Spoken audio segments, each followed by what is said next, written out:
Absolutely not को बहादुरी कहें या सिफारती गलती, अब हमें इसकी कीमत चुकाना पड़ रही है और इस बात की तस्दीक आज खुद वफाकी हुकूमत के तर्जुमान कर रहे हैं।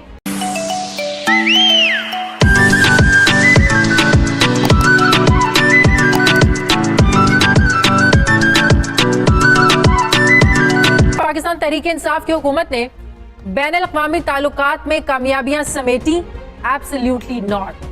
कश्मीर पर दुनिया, हत्ता कि मुस्लिम दुनिया को अपने बयानिए पर क्या हम ला सके, एब्सोल्युटली नॉट।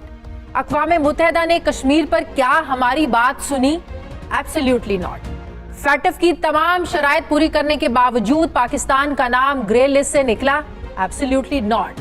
अफगानिस्तान पर अमन मुज़ाकरात में अहम किरदार अदा किया, फिर भी अमेरिका के आगे अपना किरदार क्या हम मनवा सके, एब्सोल्युटली नॉट। लॉबिंग फर्म्स को लाखों डॉलर देने के बावजूद अमेरिकी सदर जो बाइडेन की call I, absolutely not. Afghanistan में तालिबान की हुकूमत को तस्लीम न करके भी यूरोप ने GSP प्लस के स्टेटस को सराहा, एब्सोल्युटली नॉट। अब न्यूजीलैंड की टीम को पाकिस्तान में खिलाने के लिए सब कुछ किया, हत्ता कि वज़ीर-ए-आज़म इमरान खान ने न्यूजीलैंड के वज़ीर-ए-आज़म को कॉल भी की, लेकिन क्या वो मानी, एब्सोल्युटली नॉट। न्यूजीलैंड टीम तो चली गई, क्या इंग्लिश टीम अपने मुकर्ररा शेड्यूल पर पाकिस्तान आएगी, एब्सोल्युटली नॉट। नाज़रीन, एब्सोल्युटली नॉट को बहादुरी कहें या सिफारती गलती, अब हमें इसकी कीमत चुकाना पड़ रही है और इस बात की तस्दीक आज खुद वफाकी हुकूमत के तर्जुमान कर रहे हैं। कजल साहब, प्राइम मिनिस्टर के दुनिया को एब्सोल्युटली नॉट के कहने के बाद ये तो कहना हम शुरू हो गए थे, बल्कि सवालात उठना शुरू हो गए थे कि इसके कॉन्सिक्वेंसेस पाकिस्तान को भुगतना पड़ेंगे और अब चीजें खुलकर सामने आना शुरू हो गई हैं और मामला शुरू हुआ है खेल के मैदानों से। न्यूजीलैंड की टीम वापस गई, कल इंग्लैंड की टीम ने आने से इनकार कर दिया, जिसके बाद आज वफाकी वज़ीर इत्तलात को ये कहना पड़ गया कि एब्सोल्युटली नॉट कहेंगे तो कीमत तो चुकाना पड़ेगी। ये दुनिया में किस तनाजुर में देख रही है जनरल साहब? इंटरनेशनल पॉलिटिक्स में, ट्रेड और कॉमर्स में तो पहले ही थी, हमें मालूम था कि इसके अंदर एक दूसरे के साथ इस तरीके का बर्ताव होता है, किसी को आप एक्सेस देते हैं, किसी को नहीं देते हैं।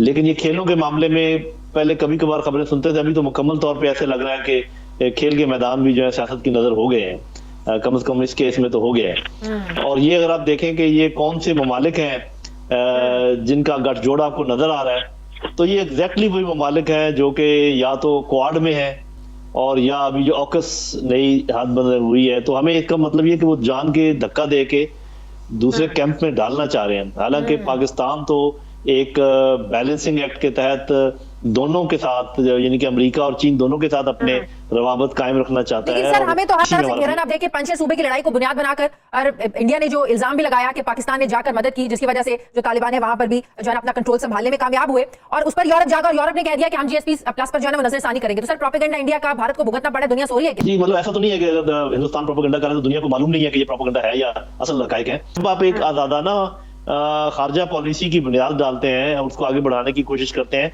तो ये चीजों का सामना तो आपको करना पड़ता है। और मेरा ख्याल है कि बहुत जरूरी है, अगर आप चाहते हैं कि FATF और IMF के चल जाए तो कुछ देर के लिए आपको ये कड़वा घूंट पीना पड़ेगा।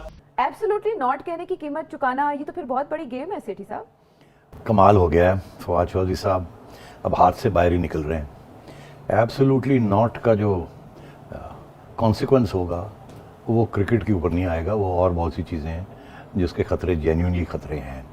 और वो एब्सोल्युटली नॉट तो आज की बात है, जो ख़तरे आ रहे हैं पाकिस्तान को, वो पिछले 20 साल की जो हमारी कारकर्दगी रही है अफ़गानिस्तान में और अमेरिका के साथ जो तल्लुकात हैं उसकी वजह से है। एक आज की बात नहीं हो रही, क्योंकि अमेरिका खुद ये कह रहा है कि आपने 20 साल हमारे साथ धोखा किया।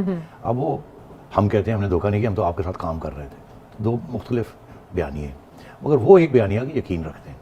अब उसका जो नताइज निकलेंगे, अगर आपको सैंक्शन करेंगे या आपके साथ लड़ाई झगड़े करेंगे, तो वो आपको समझ आएगी जब वो करेंगे। अभी उन्होंने नहीं किया।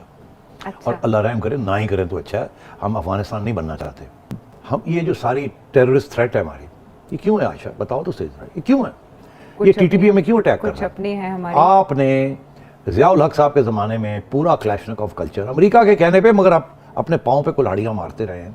आपने पहले मुजाहिदीन बनाए, फिर आपने तालिबान को सपोर्ट करके, और आज उन्हीं से निकल के जो कॉन्सिक्वेंस हो रहा है कि TTP अब आपके पीछे पड़ी हुई है और अफगानिस्तान जो है एक बेस एरिया बन गया है इंटरनेशनल टेररिज्म का। तो ये कहाँ से शुरू हुआ? ये ज़ियाउल हक के ज़माने से शुरू हुआ है ना, उससे पहले तो कोई ऐसी चीज़ नहीं थी। तो आज वही सूरत हाल बनी हुई है। ये कोई आज़ादी नहीं होगी अफगानिस्तान की, जो इमरान खान साहब के गुलामी से, कौन सी जंजीरें तोड़ गुलामी दी से, हैं। अब तालिबान की गुलामी चलेगी वहाँ के लोगों को पूछिएगा ना कि क्या हो रहा है और क्या नहीं हो रहा, और कब से गुलामी है और नहीं है ये और बात है।